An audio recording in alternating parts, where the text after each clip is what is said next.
Awesome, man. I'm here with Evan Smith, man, a guy that I love, I respect. Met a few years ago, and just really respect, man, and obviously, your life. And I want to sit down and really get to know you as a person better. What's made you successful? What's driven you in your life to get to where you're at? And I'm super pumped for you to be here, man, and super grateful that you jumped on this call with me. I'm happy to do it, Brad. I look forward to the conversation. I admire what you're doing and happy to dig in. So Yeah, glad to be here. awesome, man.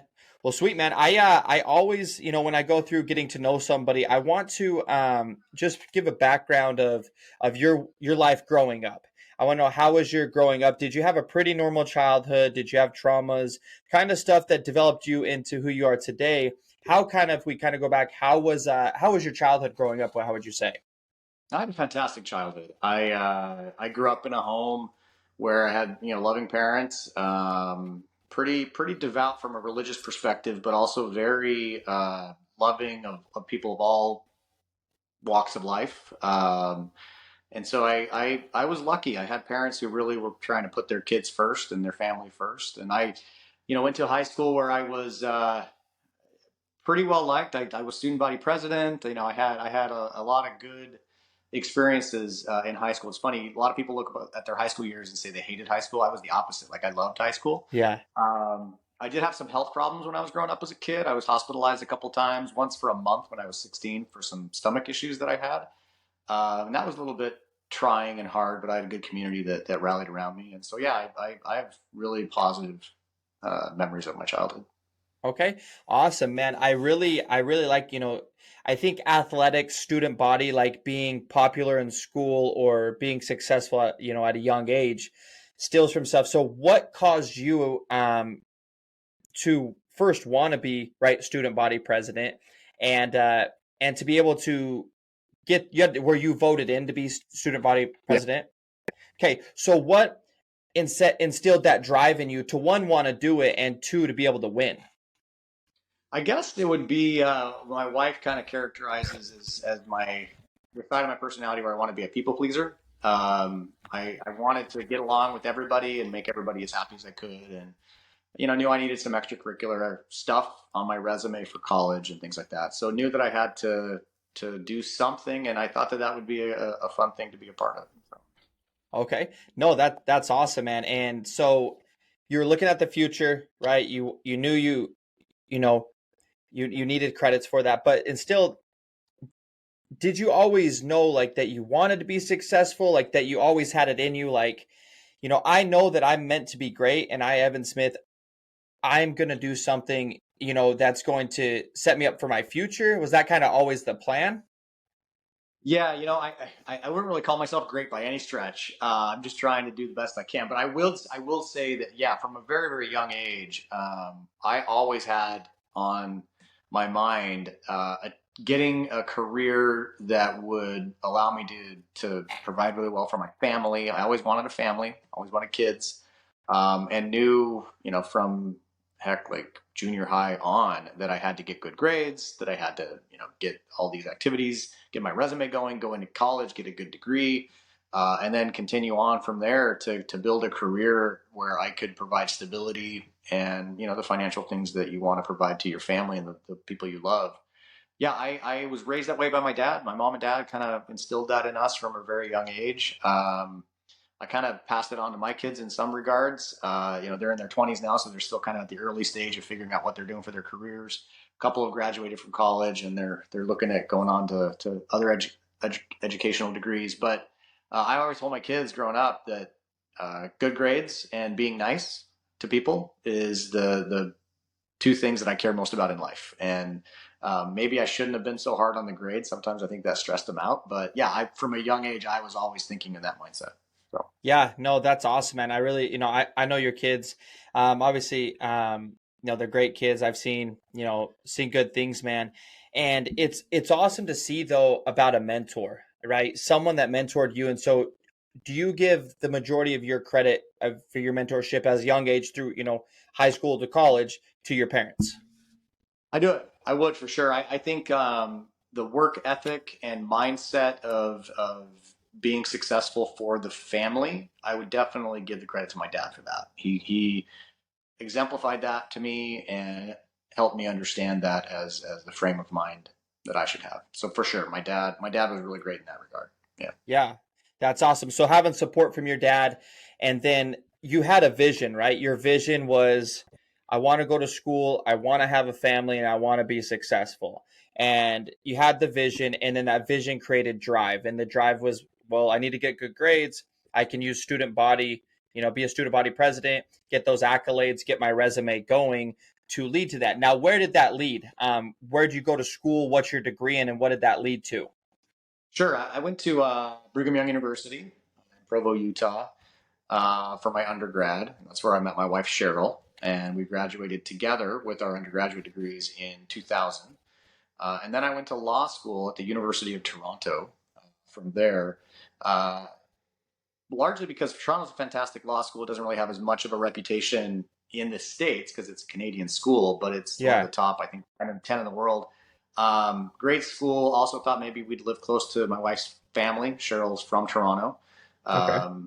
And so went there to pursue a law degree because I wanted to be in business, but didn't want to take the risk that a lot of entrepreneurs take. So I admire what you're doing a lot. I wanted to have a career that had a little less risk than that, but that was also financially, able to provide a lifestyle for my family that I wanted to. And so going to law school in Canada afforded me, some opportunities to get a good degree for a little less money than you pay for tuition at a U.S. law school. And I had a kid graduating.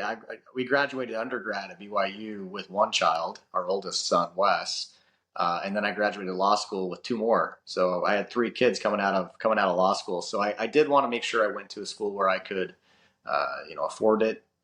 Graduated law school without any debt, fortunately, which was great. And then started a career in Boston. I got recruited in Toronto to come down to Boston to work for a large law firm here, and I've been here doing the practice of law, corporate law, for 20 years now. So it's been a fun ride. Yeah, that's awesome. Now, is your degree corporate law, or what is your degree? What type of law would you say that like you practice? 'Cause I know nothing about law. That's a good question. So yeah, you don't get a degree. It's not like college where you major in something and you get a degree in that thing. Law school, you just get a law degree. Period. Okay. You don't really So, major in anything necessarily. You can take some classes that focus on one area of law or another, but everybody just graduates with a law degree, and then after you graduate, you kind of work in a certain area and figure out what specialty you want to focus on. okay, and that's awesome. What is your specialty? My specialty is corporate law. I never wanted to be a lawyer in court, arguing a case or fighting and litigating with people. Although I do negotiate hard for my clients and do as best I can to put their positions forward. I wanted to do transactional law, not courtroom law. Okay. So my area of focus is on startups. I help startups and entrepreneurs get their companies going. I help them get venture capital financing and grow their businesses in all areas. I work at a very large firm that has all the areas of law that a company would want to have as they grow. Different specialists in tax and employment and commercial contracts and all that kind of stuff. And then when the companies get big enough and they're ready to go public via an IPO on a stock exchange, or they're going to get bought by another company, I help them with those transactions as well, the M&A and the IPO type of things. So yeah, it's a purely corporate transactional practice that I have. Okay. Now that's awesome. Now I want to kind of get um into the ladder of I want to know how successful are you in this law, like the ladder that you've climbed, because obviously you've been practicing law and you've been graduated for how many years now? 20 years. So been doing law for 20 years. And before we get Yep. this, I want to back up a little bit because you made an interesting comment that I feel like a lot of people would like to say, that I graduated school debt free. Yeah. Because the society that we live in, right? A lot of people complain about debt, college, this, my firm belief, and this is just my opinion, is that there's a lot of ways to go through school, little to no debt, or getting into certain debt that you don't have to get hundreds and hundreds and hundreds of thousands of dollars in debt to get a great education. Yeah, And I would so say what was your secret to success of graduating debt free? that's a great question. So, undergrad, it was because I married so young. I had a full academic scholarship at BYU, which helped. And then on the living expenses side of things, I was able to get a Pell Grant because I was married and poor, super poor. So the government Pell Grant helped with that, graduating from BYU debt free. But then I went to law school, and because we had a kid, and when I was going to law school in Toronto, where my in laws lived, they offered to have us live with them. So we lived with them while we were going to law school. And then I was able during a summer internship down here in Boston to kind of make enough money to pay for almost a year and a half of my tuition because law school is pretty cheap in Canada. And you get paid a lot. You got paid the same amount for my summer internship as I would have as a first year lawyer here in Boston. So just fortunately was able to do it through some help by living with my in-laws. So it was, not a path that I think everybody can do. And I advise my own kids now to, go to the best possible school you can. And I will say that's what I did too. Toronto's an amazing school. It was just a benefit, kind of like a bonus that I was able to graduate debt free. I wouldn't put the cart before the horse and say, go to a school where you're going to graduate debt free versus if you get into like Harvard. I mean, heck, go to Harvard. But it's something where you have to honestly analyze your own particular career path and say, what do I want? Like if you feel like you can go to a school that's not as expensive, you're going to have to do really, really good at that school to get the same place in your career as you would if you did okay at Harvard. Go somewhere else, you're going to have to do like top of your class to get the similar sort of outcome, if that makes sense. So Yeah. I think everybody has to go into that kind of with their eyes wide open. So Yeah, I like that, man. It's kind of creating a plan of action, right? I like your story, man. Where you come from, you got married young, you went to school, you applied for a Pell Grant, then you go to Toronto, and you're getting dealt a hand, and it's how you're playing those cards. And I think, man, what I love and I admire about you, man, just from your story is, as a young age, you were dealt a certain hand, and you took what that was, and you had goals and a plan of action, and you used those cards, and you always, had a plan of action to continue to build, to grow, and to develop into, your story and your success story. But it always tributes to work, yeah, and to being aware of it, right? Because no one's going to do nothing for you. true. No one's going to do nothing for you, that you've had to do these things, make these sacrifices, and put yourself through. Now, what was the hardest experience of becoming a lawyer and going through law school? What do you think was the hardest, most trying time for you? Oh man. I would say, law school, up until law school, I had always been straight A student, done everything, it all came easy, right? Straight A's in college and everything was kind of up until that point, easy to feel like I was excelling. But when you get to law school and everybody that comes to the same law school has all had the same experience, everybody's that way. And then they have a requirement in law school that 80% of the class has to get B's, period, no matter what.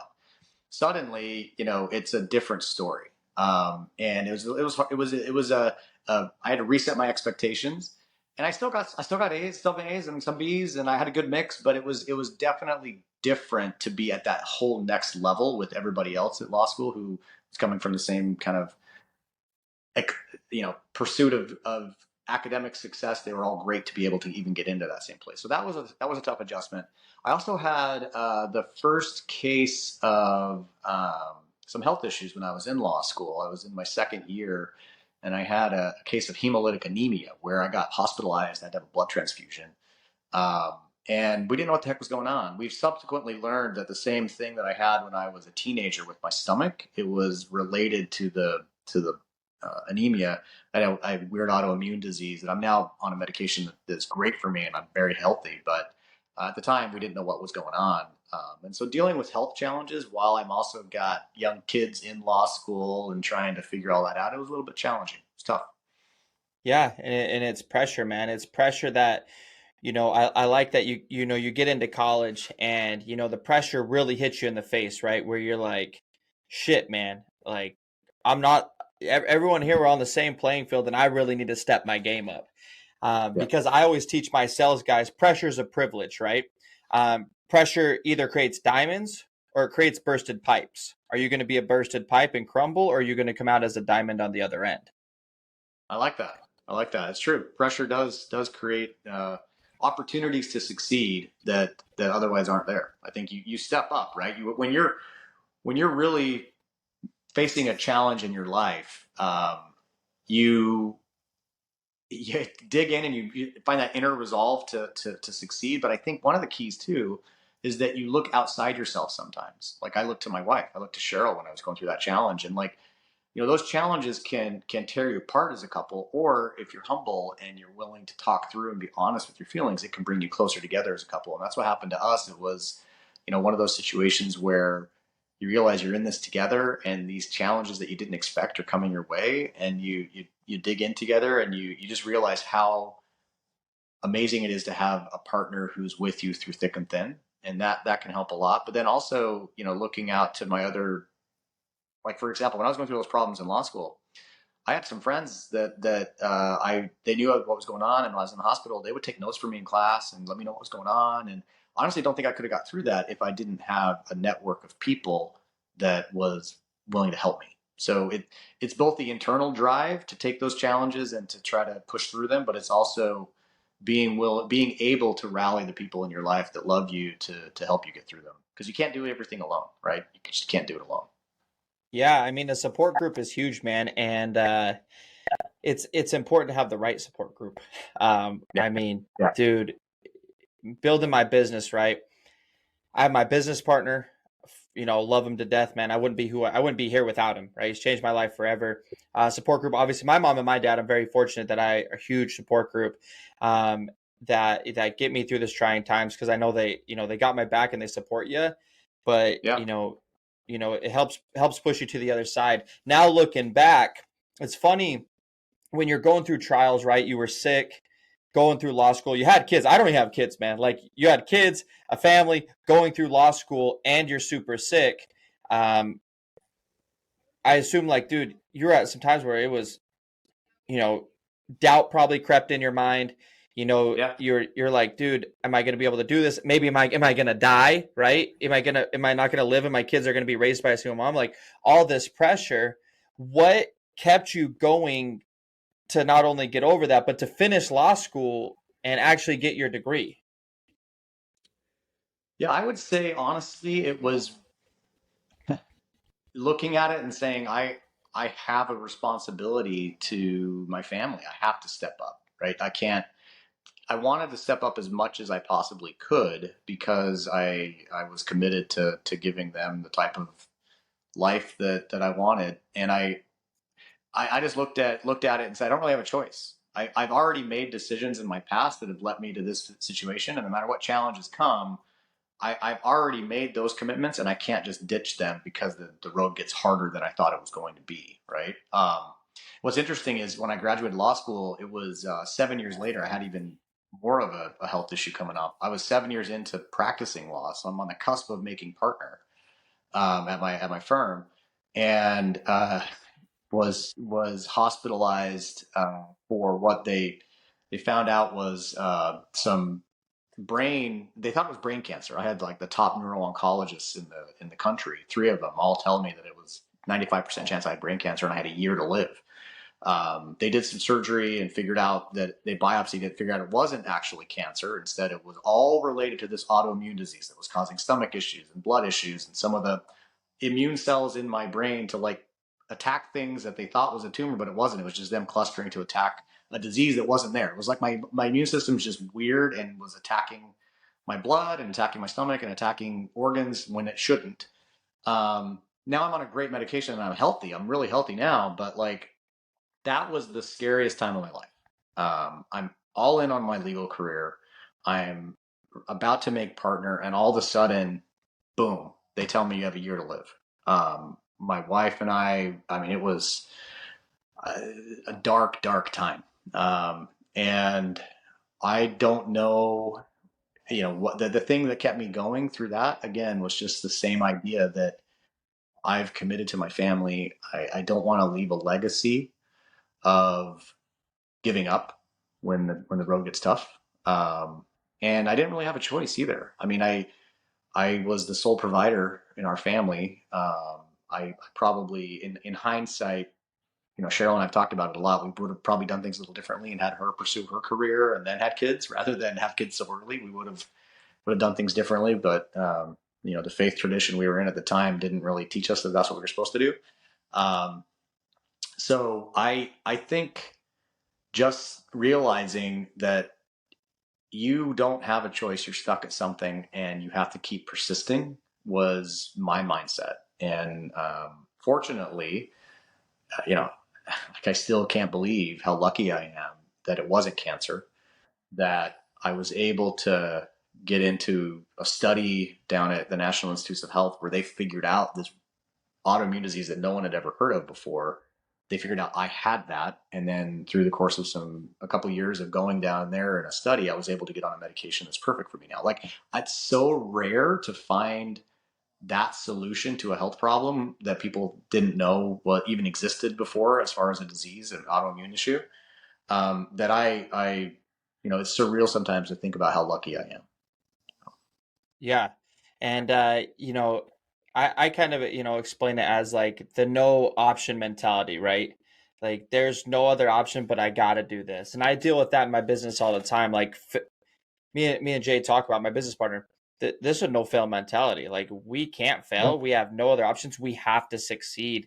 And when you're put into that point in your life, man, it really makes you dig so deep because you have to make it out on the other side no matter what. And to push through stuff, man, it's not easy. It's tough.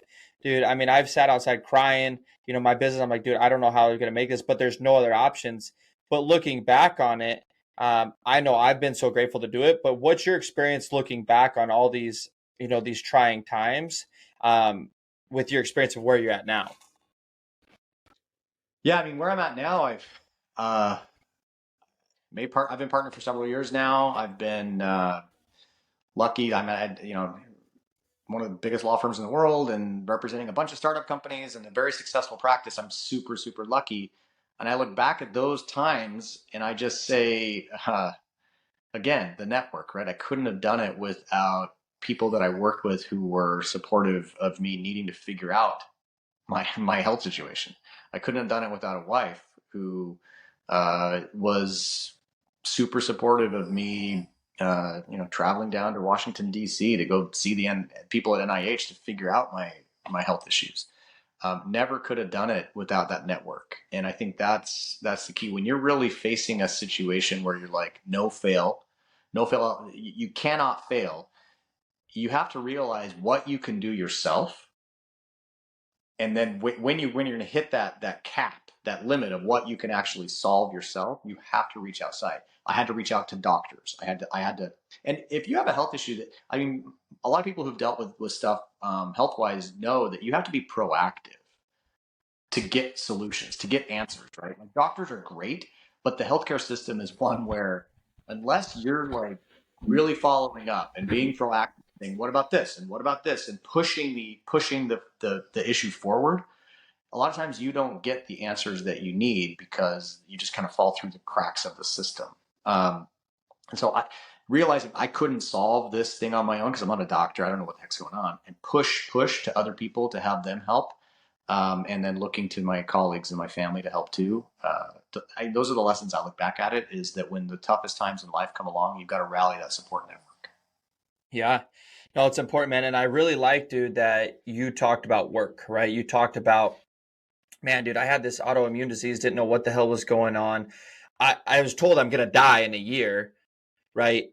And you didn't, you had a no option mentality, but that no option mentality didn't just mean like you sit there and you're like, all right, I won't fail. No, because it takes action, right?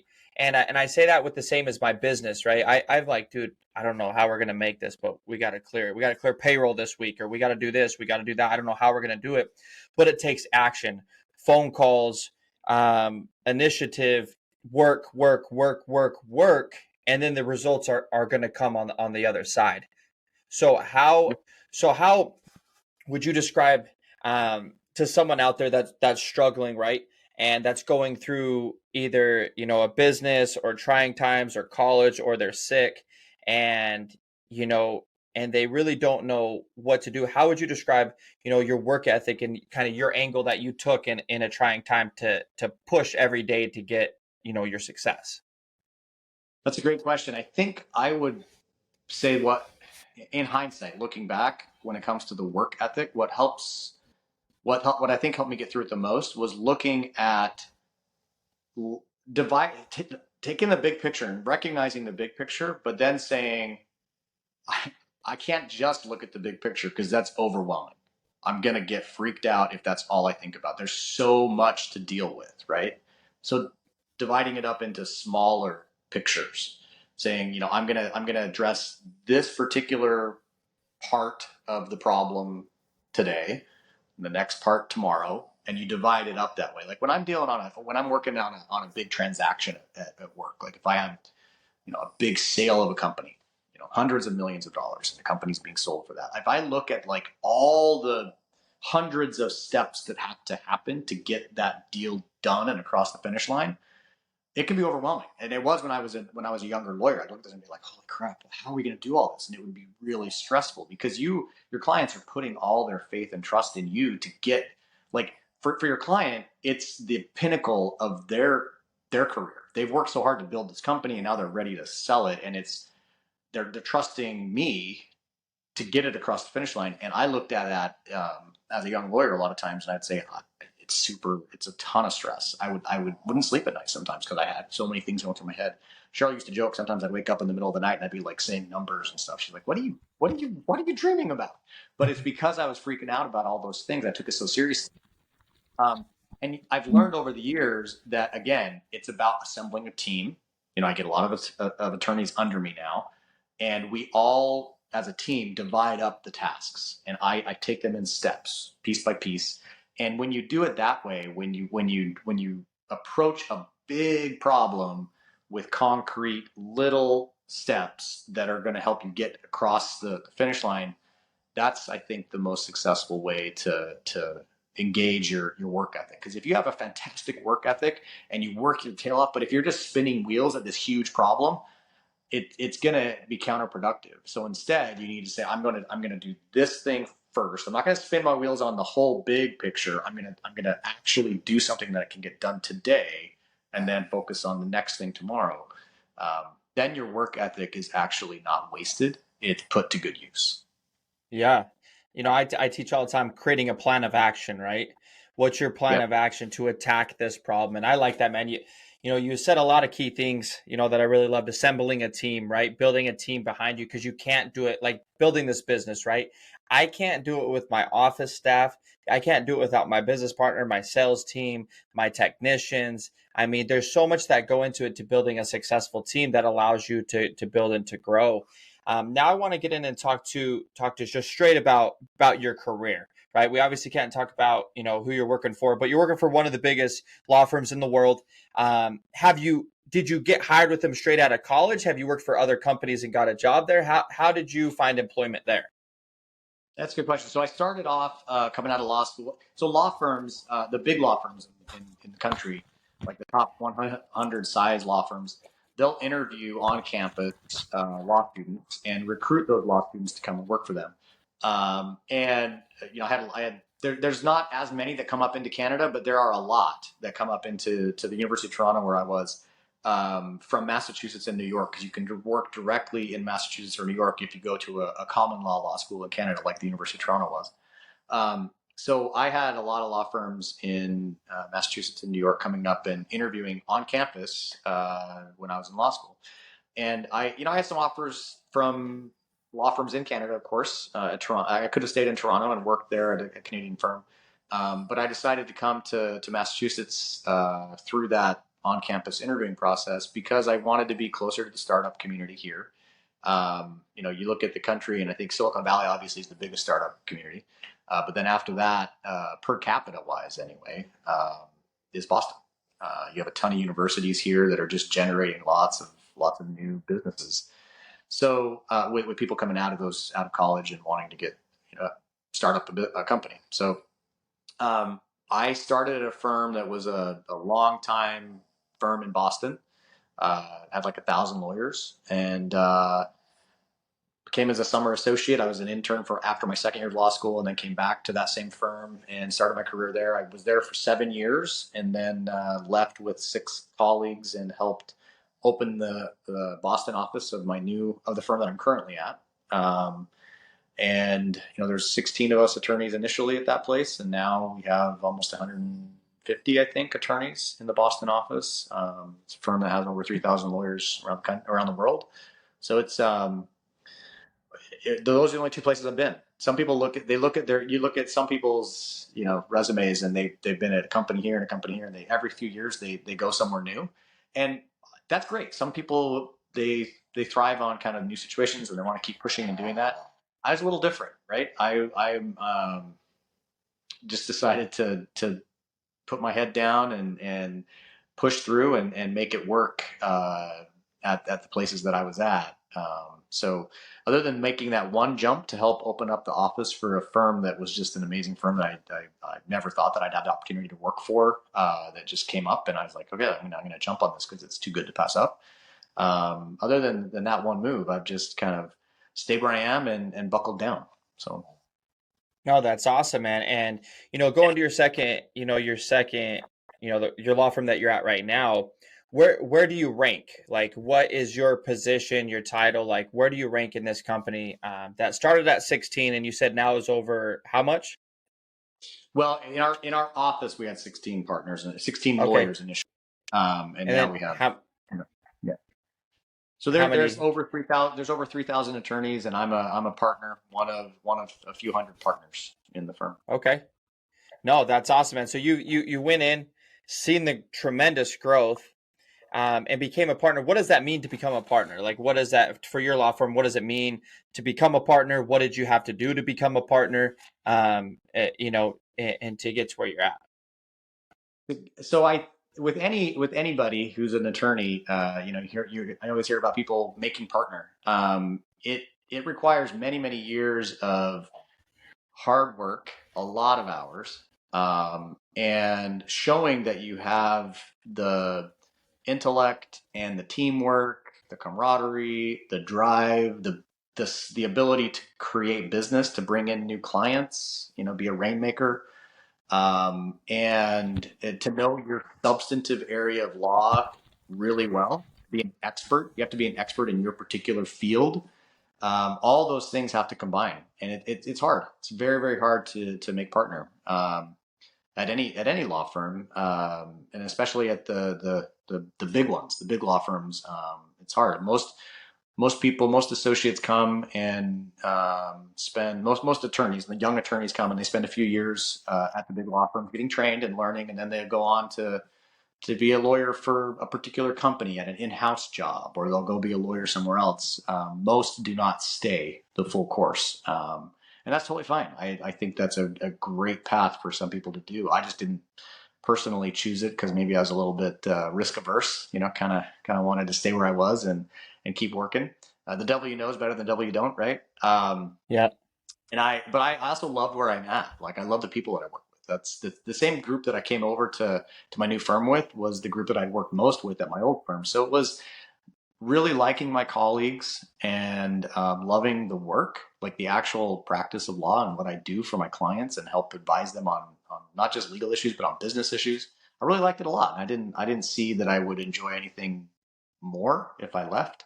So just dug in and got to the point where just keep progressing in the firm. So. Yeah. So why are you a partner? Like what decisions and things, because obviously not everybody in the firm's a partner, not everybody becomes a partner. And obviously you're Yeah. a partner in one of the biggest law firms in the world. Like this is a big deal. Obviously I know you're a humble guy, obviously you're a super nice guy, but like that is a huge accomplishment, man, to become partner in such a big law firm. Why you? What set you apart and what things did you have to do to be able to climb the ladder, but also become a partner in one of the world's biggest law firms? Oh, I think again, it's realizing what you can do yourself, and then also going out to your network and having them help you. Right. I To be a partner, you have to be able to have a team underneath you of other younger attorneys who um, respect you, who respect your decisions, who are happy to work for you. And you also have to show that you're a teammate to your other partners. You have to show them that you're willing to collaborate, that you have a commitment to the culture of maintaining a good culture, that you're going to be a mentor. I think all of those things are key when someone's deciding when the law firm is deciding who they're going to make partner. They have to look at it and say, are they a good lawyer? Are they a good teammate? And are they a good mentor? And if those things fall into place, and can they generate some business? Those things are what go into the decision. I would say.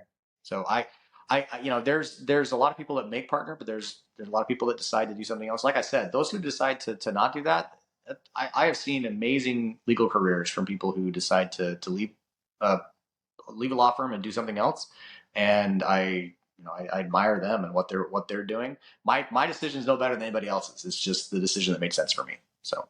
Yeah, and climbing that ladder, man. No, that's awesome. And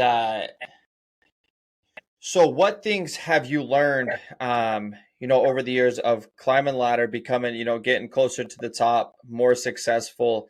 What would your key to happiness be, through a journey of, always striving, always wanting to get bigger, better yourself, and progress? Because you've talked your whole podcast interview has all been about progression, how you've progressed, how you've always gotten better, how you've developed. What has been your key to being happy throughout that course and that journey? That's a great question. I think it's a relationships, right? I look at whenever I get frustrated or feel challenged or down, I take a step back and I look at my life and I say, how are my relationships, right? I mean, this particular job or this particular matter that I'm dealing with might be really hard and it's going to take so much time and it's going to be challenging. But then I take a step back and I go, how's my relationship with Cheryl? How's my relationship with my kids? Those things that matter most to me, my family, and just making sure that they know I love them, that they know that I want to prioritize them and spend time with them, even though I have a job that takes a ton of time. They know that when I'm not at my job, I prioritize them, and I'll do what I can to make sure that I'm spending as much time with them as I can. And if they feel that and they know that, then I'm able to be happy with where I'm at, even though I'm spending a ton of time doing some hard things. They know that my when I die, I want my family not to think of me as Evan the lawyer. I want them to think of me as somebody who was their biggest cheerleader. They're somebody who supported them, who sacrificed to help them have joy and happiness and contentment in their lives. And as long as I can look at my relationships and say, I'm still accomplishing what I want in my personal relationships, then I'm happy even with all the sacrifices I'm making on the personal side, for the career side of things, if that makes sense. Yeah. No, that's awesome, man. Perfectly said. Now, let's talk about the future, right? Your whole life, you've progressed, right? You've talked about your story, your changes, your growth, you climbing the ladder, you've become partner. But I know with you, man, it's not done. I mean, so what's the future looking like of your life, of your progression? Like, what are your goals you got working? Like, what are you working towards? Like, what's that next step that you're working towards? Yeah, I would say just continuing to grow my practice, right? I mean, one of the great things about being where I'm at now is that the sky's the limit. I can keep trying to bring in new clients and keep the business growing and growing and expanding the team that's helping and my partners, having them work with me work with them. Like the sky's the limit on how much I can continue to grow the current client lists that I have and the transactions that we're doing. And I think mostly it's, again, relationships, right? When I look at what makes me happy professionally, I also look at the clients that say, Evan, thank you for helping us get this, once in a lifetime transaction for us across the finish line. Thank you for being, my trusted advisor for 10 plus years as we've grown our business. You really feel like you're a part of their lives and a part of their team, and they're friends. They become friends, right? And that makes me happy from a professional perspective when I look at the people that I've been in the trenches with day to day, trying to slug out these transactions in these tough times. Um, they become, trusted friends and people that you care a lot about. And that I think is what I want to keep growing in the future, is to just continue to make more friends like that. Just keep making those relationships be as meaningful as possible. No, that's awesome, man. That's really good to hear. And one of my last questions, man, is why do you keep going, right? Because let's put aside, you can answer the question, are you successful? Have you made great money? Have you lived a good life, done a lot of things? Like, you would you consider yourself successful and financially successful yet this far in your life? I would. I mean, there's definitely people that are more successful financially, right? We're Of not. I course. mean, of course, there always will be, right? And so I Yeah. always have to look at that. I have to look at that question and say, and I think we all should do that when we're asked, "Are you successful financially?" You have to look at it not in comparison to other people, but in comparison to the lifestyle that you want to live, right? And Yep. am I successful for the lifestyle that I want to have? Absolutely. I'm pretty content. I feel like my family and I we're happy with where we're at. Yeah. There's always more you could get, right? And I don't know if Yep. more is, you know, I don't Yeah. know. I'm very very happy with where I've come. So. Yeah. So my question going in from that answer, because that's the answer I expected, is why do you keep going? Why, obviously relationships can, but why do you keep going? Because you could take your foot off the gas. You could relax more, die down in your career. You could probably hire people to do your job. I mean, there's a lot of things you probably could do, but why aren't you taking your foot off the gas? I think when I look at, I've had a lot of mentors along the way. And I look at them and I ask, why do they keep going? Some guys, some people who are more successful than I am, some other partners at my firm who clearly have just knocked it out of the park and they're doing great. And maybe they could take their foot off the gas even more so than I could, right? They're 10, 15 years more senior to me. And I go, why do they keep pushing hard every single day?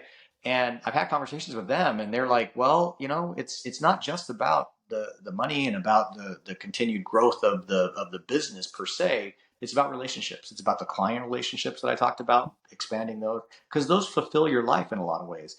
But it's also about the relationships with your colleagues, leaving a legacy behind. If you've been somewhere for 20 years working at a company, when you leave, the people are gonna they'll remember the bottom line that you helped bring up financially, like the bottom line of revenue or whatever. But they're more gonna remember the influence you had on their lives, the mentorship that you created, the culture you created, the careers that you helped other people along the way. So for me, that's why I want to keep pursuing it. I mean, obviously financial reasons, right? I mean, Who doesn't I want to make more money? Come want to on. keep working Like, on it. Who doesn't want that? But more so, it's about getting those great relationships with my clients and my colleagues, and trying to have, at the end of the day, when I decide to retire, 20 years from now or whatever, um, I want to have people think of me as somebody who cared about them and about their success. And I think there's no better sign that you could have of a successful career to have other people look at you and say, he was really helpful to me. So. yeah. No, that's awesome, man. That's really cool, dude. Well, no, man, I appreciate you jumping on, man. I love your story. I love your life, man. I love, it inspires me, right? When you get to see people who succeed in their field, right? I do pest control, you do law, right? But to see people that succeed in all different avenues, man, and we bring it all together, because I mean, ultimately we're all on the same journey, right? We're all on the same journey. And for people like myself and you, we want to keep climbing that ladder. We want to keep climbing success. We want to keep bettering relationships and keep striving, because I feel like everyone is born with the ability to help people, to change people's lives. And I believe um we all have some an assignment. We're all sent to this earth for a specific reason, but so many people don't keep working and grinding and living the life that they were sent here to live. And I think it's sad, and I think it's a shame, man, that people give up. People let their difficulties stop them from living their dreams. And that's one thing in my mission is I want everyone to succeed, man. I want people to keep dreaming. Yeah. I want people to keep going. And so in closing, man, what would be, if you were dying, right, what would be your wish to those people out there? Or better yet, if you go back and you give yourself advice at 22, 23, 24 years old when you were in law school, um, what would you give your advice, man, to your old self? Well, I think it would be to not worry so much about to not sweat the small stuff, and to worry more about the relationships that I'm building.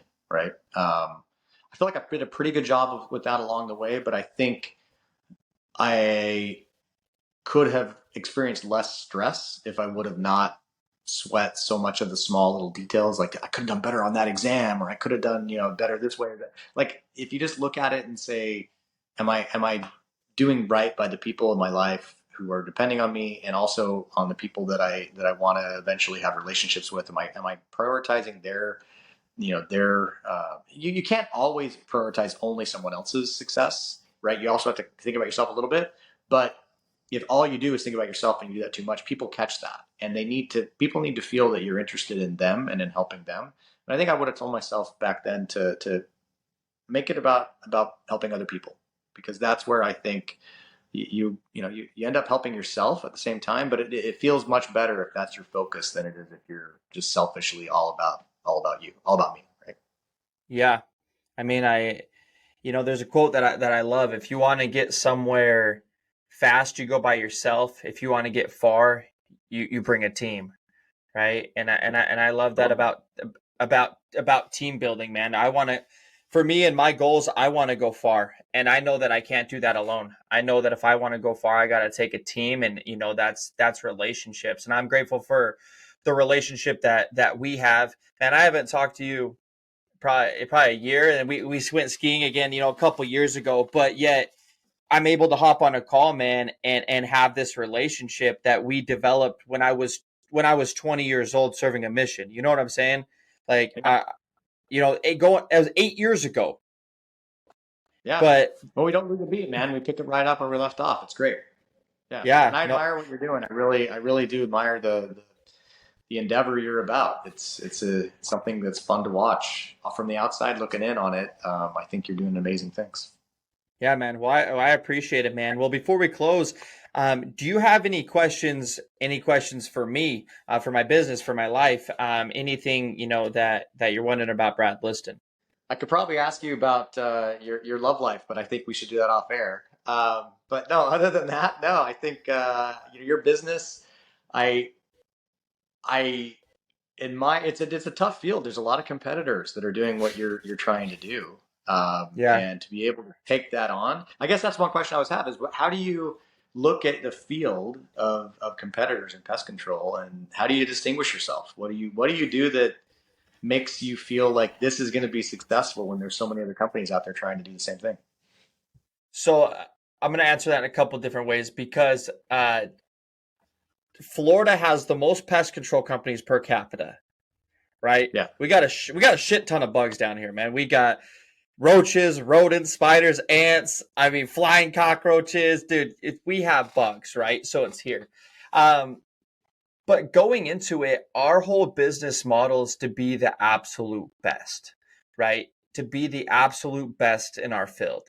And so what I came up with, so my my job in this company, right? I'm the CSO.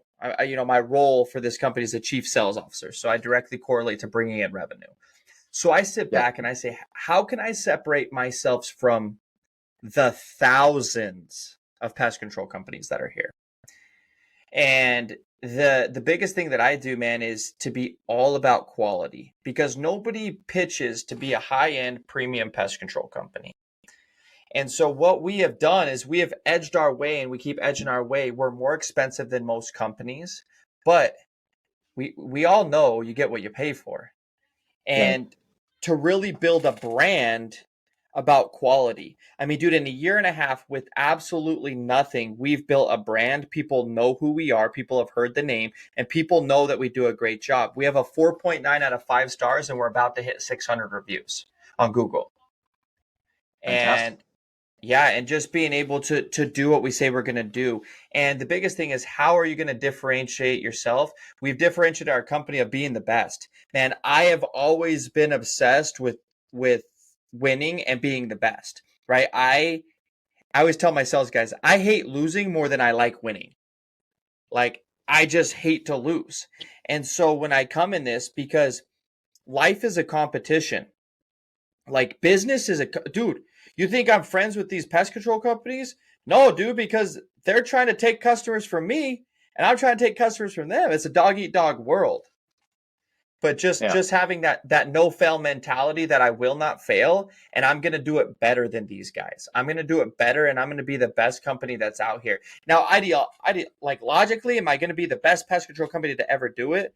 No, but I'm going to do everything in my power to make sure that we are, that this company, the culture, what we've built, dude, everything from our office staff to our technicians to our trucks to our logos to our gear, it's the best. And it's building that culture, man, that's going to bleed out to our consumers when we kill bugs, bro. Like that's what we do for, for is we just get rid of bugs. But being able to do that, people have felt um that we actually care and that we do a damn good job Yeah. every time we're there.